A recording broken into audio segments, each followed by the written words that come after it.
Because no, the weirdest part here is not that DJ Akademiks said he would actually pull up if Kendrick Lamar pops out at a Jay-Z show in Los Angeles. The weirdest part is that the OVO loudspeaker is already trying to pre-explain the moment before it even happens. In the same breath that Ak said he heard Jay-Z may have an album coming and that this whole Drake tension could be part of a rollout, he also basically admitted the one thing Drake fans do not want to say out loud.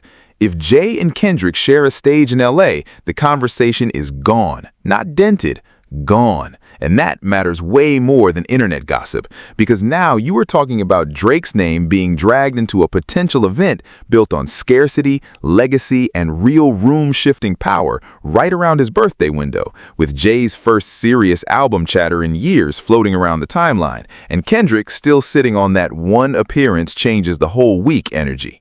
That is why this story is bigger than one stream clip. Personally, it affects Drake because it frames him as the guy other people can eclipse without even dropping music. Culturally, it affects hip-hop because it tells you what still moves the room.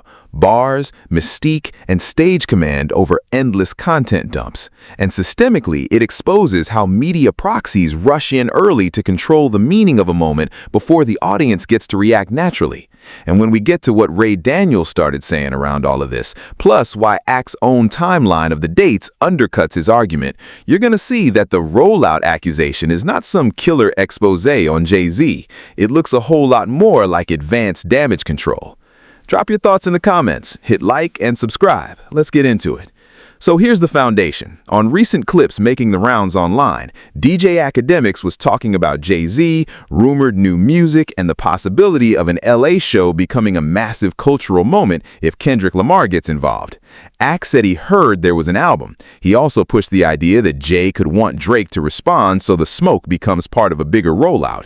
Then, almost hilariously, he admitted that if Kendrick did come out at that show, he would want to be there. And that is the first tell. Because if you spend months acting like people are overrating Jay or overhyping Kendrick, but the second those two names can share a stage, you suddenly want a front row seat, then your mouth and your instincts are in two completely different zip codes. And that contradiction matters, because Jay-Z is not some random artist who needs hourly engagement to stay relevant.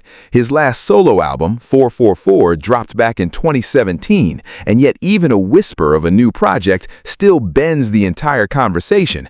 That is a different kind of power. Then you put Kendrick into the picture, a guy whose live moments keep turning into cultural checkpoints, from the pop-out to the Super Bowl spotlight and beyond. And now this is no longer simple gossip. This becomes a referendum on who still controls the biggest moments in rap without having to flood the market every 2 weeks. And then there is Drake sitting in the middle of all of it, whether he wants to be or not. Since the battle era, every move around Kendrick gets viewed through a competitive lens. Every Hove rumor gets scanned for subs, strategy, and alliances. Fair or not, that is the board right now. So when Ak starts talking like Jay might be baiting Drake into engagement, while also sounding way too interested in the possible Kendrick appearance, I think we need to set the record straight on what he is actually feeling about all of this right now. Is he exposing some grand Jay-Z chess move, or is he trying to cushion the blow in advance if hip-hop witnesses another moment Drake cannot control? The first layer is the most obvious one, Ak's own words. He didn't come out with some hard confirmed report and a neat timeline. What he did was float rumors, then immediately leap to intent. He said he heard there was a Jay album, but even in that same general conversation, he also made it clear he had not heard it was done, not heard it was ready, not heard the full release plan. Notice what happens there. The certainty only arrives when it is time to frame Jay's motive. Album status, fuzzy. Release logistics, fuzzy. Exact strategy, suddenly crystal clear. That is not investigation. That is narrative construction with a little fog machine on top. And then he got into the dates. Ak brought up the idea that the timing around an LA show and Drake's birthday made the whole thing feel calculated. But this is where his own commentary starts stepping on itself, because he also acknowledged that extra dates can get added due to demand, and that these kinds of concerts are not booked overnight. Exactly. That is the point. You cannot admit the machinery of live events moves months in advance, admit additional nights can be demand-based, and then still act like every calendar overlap is proof of a secret anti-Drake operation. Does strategic timing happen in music? Of course it does, but there's a difference between saying teams think strategically and saying this specific thing exists mainly to bait Drake. One is common sense, the other is fan fiction with a production budget. The second piece of surface evidence is even funnier because it came from Ak's own excitement level. He literally said that if Kendrick popped out, he might be in the building. Now, let me ask you something. If Jay is washed, if Kendrick is overrated, if nobody cares, if this is all fake industry theater, then why would the OVO loudspeakers suddenly want a ticket so bad? That is market truth slipping through commentator spin. The body told on the mouth, the instincts told on the agenda. And that's why I keep saying some of these guys accidentally expose the truth when they stop performing for their audience for 2 seconds. Because the real answer is simple. Ak knows a Jay and Kendrick link-up in Los Angeles would be a giant story whether a diss is said or not. You don't have to love either artist to understand that. Jay in scarcity mode is already an event. Kendrick in his own city is already an event. Those two together, that is the kind of moment that dominates clips. Reaction channels, X timelines, TikTok edits, group chats, and every podcast pretending to hate it while talking about nothing else for 3 days. So no, his interest is not random. His interest is evidence. Third, let's talk about the Kendrick angle itself, because people are acting like this is some impossible moon landing. Kendrick Lamar and Jay-Z have history. They have collaborated before, most famously on the Bitch Don't Kill My Vibe remix.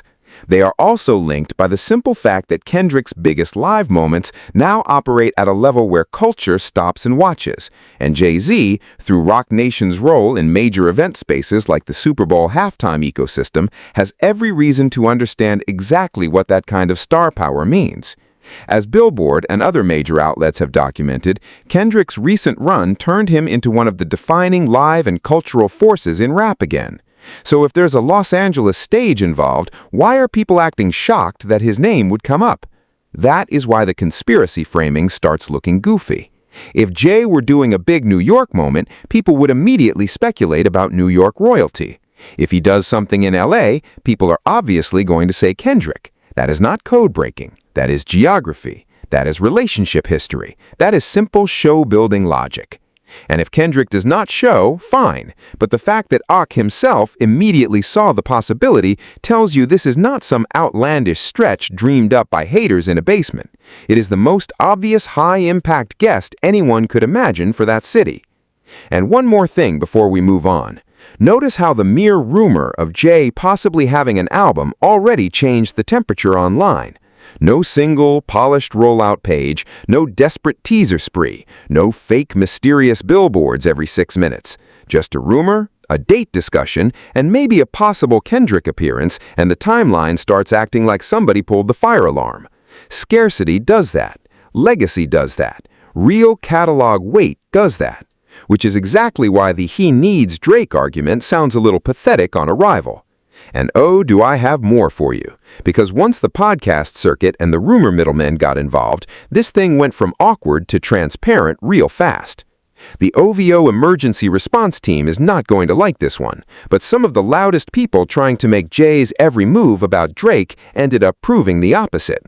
And when we get into what Ray Daniels was saying, plus why so many fans outside the usual stan bubble immediately pushed back on the rollout angle, you're going to see that the spin machine did not sound confident. It sounded nervous. Very nervous.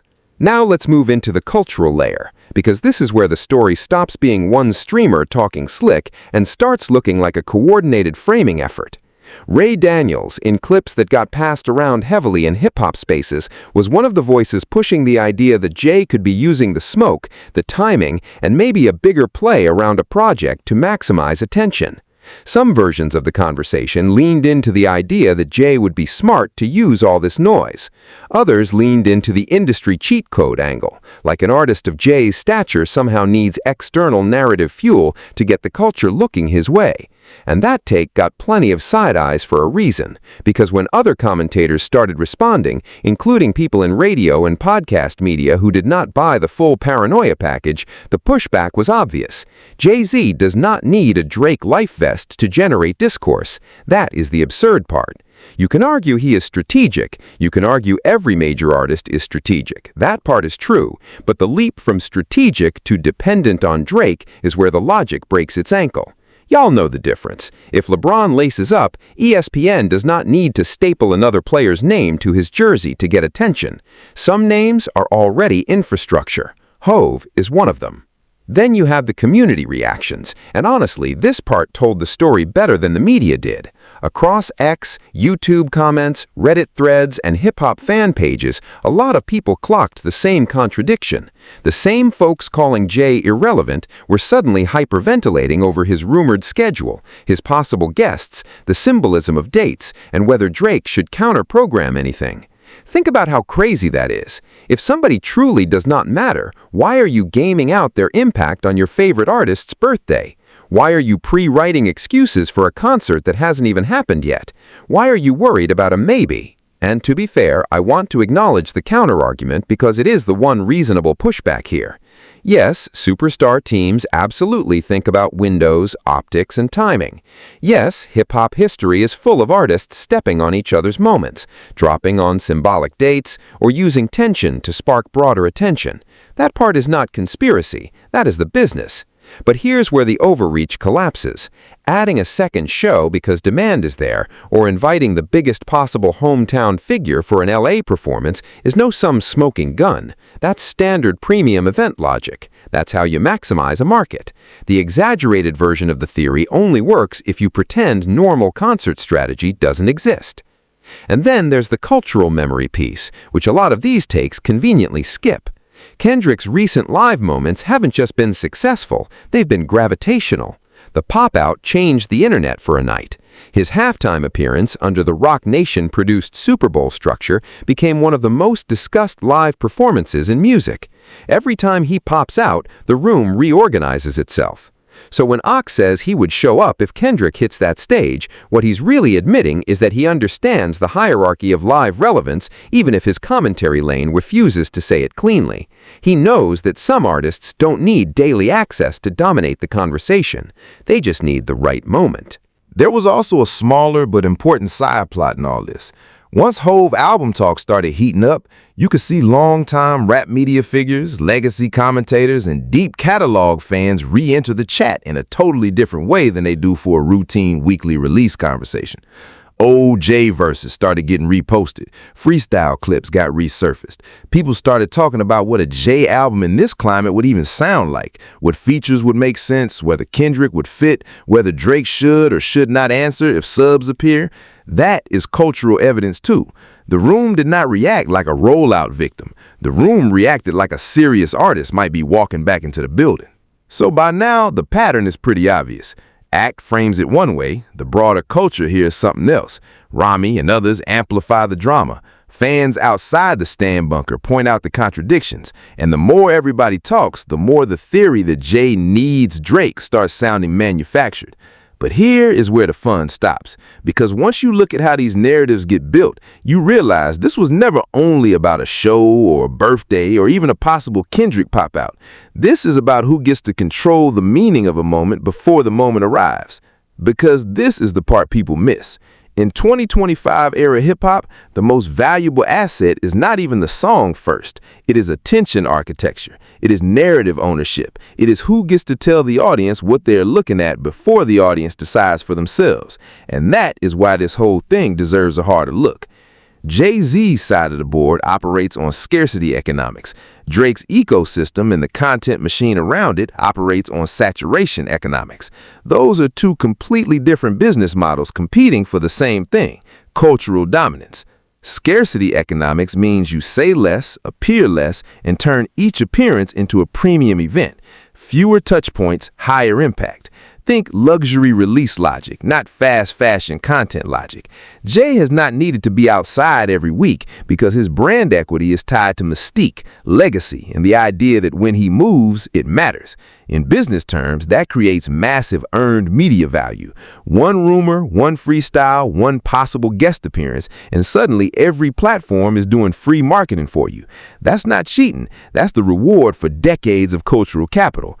If anything, Act calling it a rollout is him accidentally describing how powerful Jay's attention model still is. Now compare that to saturation economics.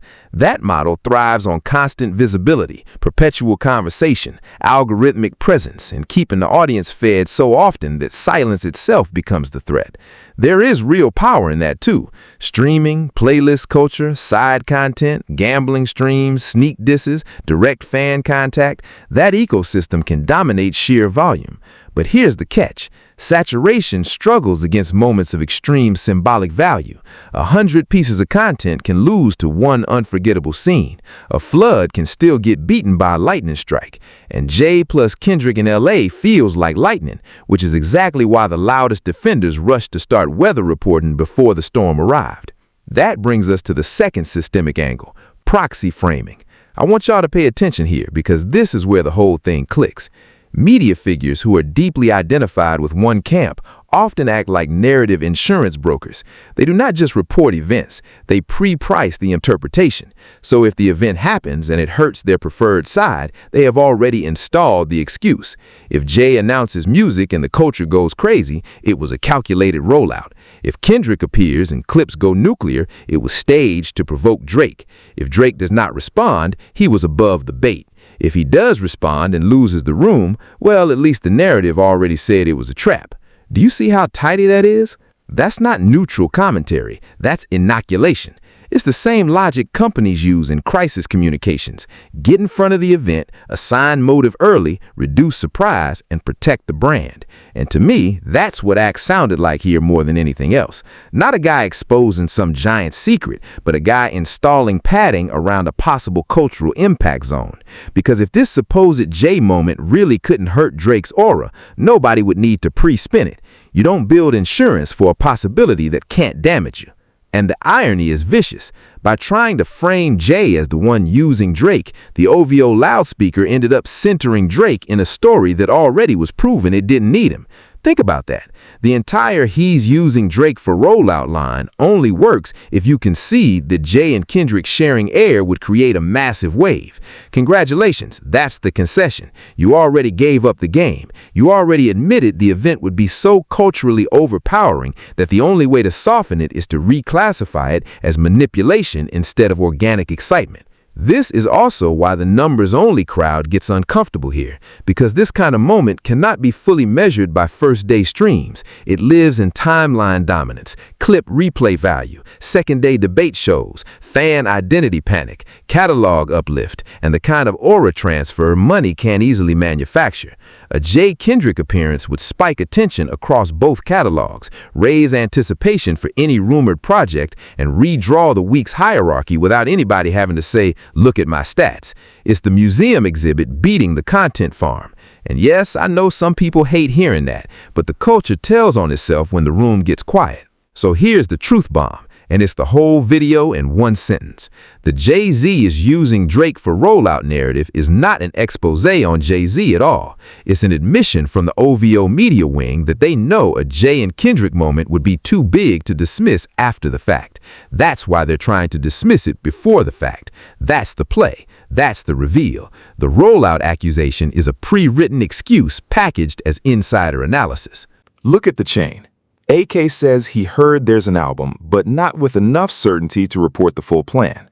He highlights the date overlap with Drake's birthday window, then undercuts his own conspiracy by acknowledging how show additions and demand work.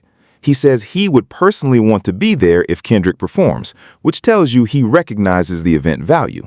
Then, the broader podcast lane starts echoing versions of the same idea. If Jay does anything major, tie the motive back to Drake. That is not random. That is message discipline, even if it is loose and messy. And what does that message discipline accomplish? It tries to steal authorship from the moment itself. if the crowd erupts because Kendrick appears, if timelines explode because Jay looks reinvigorated, if a rumored project suddenly feels real, the reaction is supposed to be filtered through this preloaded explanation. Nah, see, it was engineered for Drake. That way, the organic cultural response never gets to stand on its own. It has already been downgraded into strategy by the people most threatened by what the reaction would symbolize. But hip-hop is not stupid. Fans can tell the difference between promotion and fear. Promotion says, we have something big coming. Fear says, if something big happens, let me explain why it doesn't count. And this, to me, is the most important part. Once you have to pre-argue that a hypothetical moment is fake before it even arrives, you are no longer projecting strength. You are negotiating with your own anxiety. You are admitting the room could move in a way you cannot control. The fallout is bigger than one argument on one stream. It reduces every major rap moment to a defensive spreadsheet about Drake. It cheapens the possibility of real collaboration, real city energy, real stagecraft, because everything must be processed as a move in one man's chess game, and that is bad for the culture. Not because Drake should never be discussed, but because the genre gets smaller every time people act like no monumental event can exist unless it is orbiting him. If Jay and Kendrick do something, that should be allowed to be its own story. The fact that some people are desperate to prevent that is the real revelation. And this is why, in the end, the right people are still winning. Jay-Z does not have to tweet 10 times to become the topic. Kendrick Lamar does not have to announce himself every morning to control the mood of a city.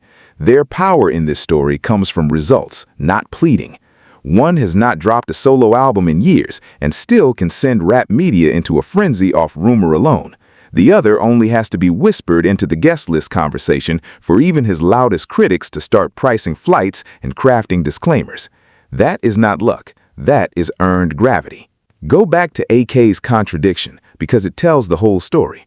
On one hand, he wants the audience to think this is all calculation, all bait, all some grand move to drag Drake in. On the other hand, he cannot hide that he himself sees the event as must-watch if Kendrick is involved. That's the split right there. The spin says one thing, the instinct says another. And instinct is usually where the truth leaks out. Like I told y'all when Live Moments started resetting the board, culture still recognizes authenticity faster than propaganda can bury it. Then look back at the scarcity point. Jay's rumored move created discourse without the usual content treadmill. Kendrick's possible involvement created anticipation without a teaser campaign.